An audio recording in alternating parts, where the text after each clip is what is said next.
And that we keep trying and trying and trying to find this thing that was never really actually there. Sonic was never good.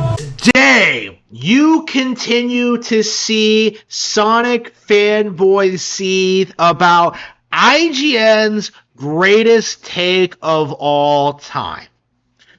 Even now, when Sonic the Hedgehog 3 is still in theaters and people are trying to act as if like, oh, it beat Mufasa, as if that was some big deal.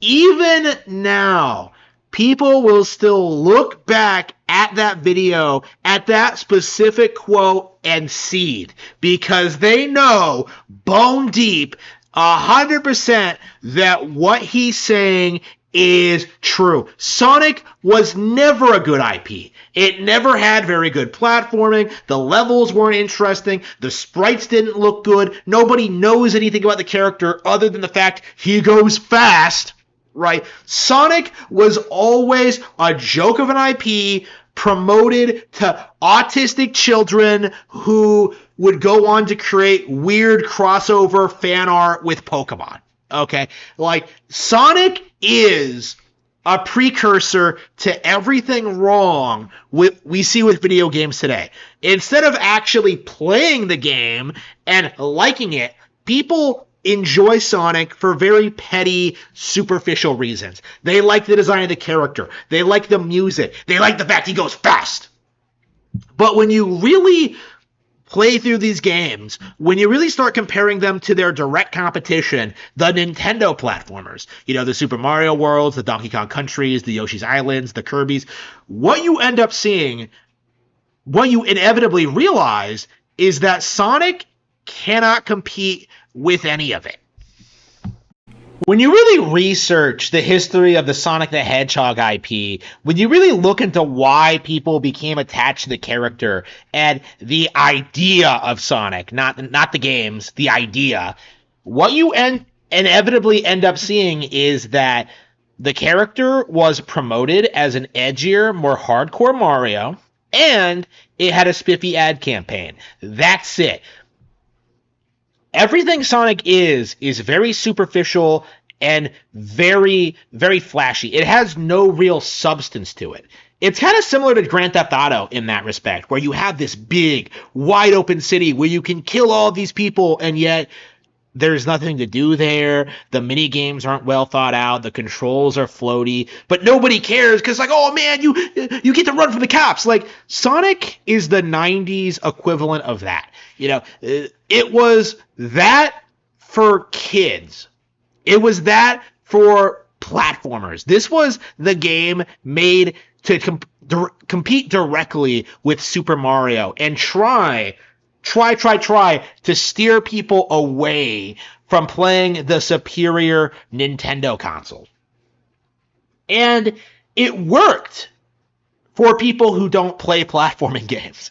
The reality of the matter is, there's a good reason why Sonic fans have this reputation of not really being fans of video games in general, right? You don't see people talk about the games, you don't see people like the games, you don't see people like appreciating the games, because none of the games that have been produced since the series first debuted have been any good at all. Now, I know in the past I have been a major advocate for Sonic Adventure 1 and 2, and I still stand by that assessment, but when you compare those games to what Nintendo was doing with Mario 64 and Ocarina of Time, the difference in quality is clear. Sonic Adventure is good in spite of itself, as opposed to simply being, you know, the apex of this legendary IP. You know, nothing Sonic has ever produced is ever good on its own merits. Having recently finished Sonic the Hedgehog 1, Sonic the Hedgehog 2, Sonic the Hedgehog CD, Sonic the Hedgehog 3, Sonic Adventure, Sonic Adventure 2, Sonic Heroes, Shadow the Hedgehog, Sonic Colors, Sonic Generations, Sonic Lost World, Sonic Frontiers, all of it is bad. Every single game I just listed is terrible and cannot stand up to even the most mediocre of Nintendo platforms. Chibi Robo, Ziplash, is better than any Sonic the Hedgehog game. The only reason we care about Sonic the Hedgehog is because this is a character that ostensibly was a rival to Mario in the 90s. But when you really look into it, when you really look into how quickly that narrative collapsed, it didn't even last through the release of the original Donkey Kong Country. You really have to ask yourself, what exactly is Sonic's identity? What exactly is keeping this IP going? Because when you really look at the way fans behave, what they get excited for, the way they talk about the character, they're Sonic fans because they're Sonic fans. There's no thought put into their love of the character or the IP or the games. They just blindly worship Sonic because, oh, he's always been around. He is the SpongeBob of gaming. A character that has contributed absolutely nothing of value to his medium, and yet, because so many people blindly consume the product, it's considered popular. And as a result of that is an IP that is considered worthy of respect, even though none of these people have any capacity to reasonably evaluate and judge these games for what they are. Anybody who has spent any reasonable amount of time playing any other platforming games, including Super Mario World 1, Super Mario World 2, Yoshi's Island, Donkey Kong Country 1, 2, and 3, everyone would agree that the Nintendo games are far superior than the Sonic games. There simply isn't any real room for debate. Donkey Kong Country by itself shows more evolution, more growth, more innovation than Sonic has in its entire history. Going from Donkey Kong Country 1 to Donkey Kong Country 2 proves this.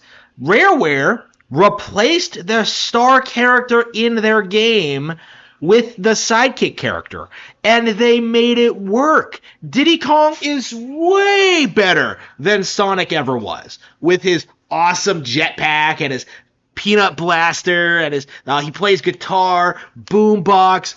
He has a girlfriend, right? Diddy Kong is way cooler than Sonic ever was, and yet, for whatever reason, Sonic the Hedgehog fans can't bring themselves to admit it. When you take away the hype, when you take away the worship of this blue blur, when you really take into consideration all of the superior competitors that are available on Nintendo hardware, you really have to wonder what the appeal of Sonic even is. What makes him better than Diddy Kong? Nothing. Donkey Kong Country 2 by itself really demonstrates just how much more Nintendo is willing to take risks. They are able to reboot their iconic franchises, how they are able to revitalize their iconic Donkey Kong IP into a new platforming series in which their antagonistic character becomes the hero. That's something that Sonic is not and never has been able to do. The only reason Sonic is relevant is because people are nostalgic for the era in which they thought this was a brand that could compete with Mario. Take that away from him, and Sonic the Hedgehog has absolutely nothing.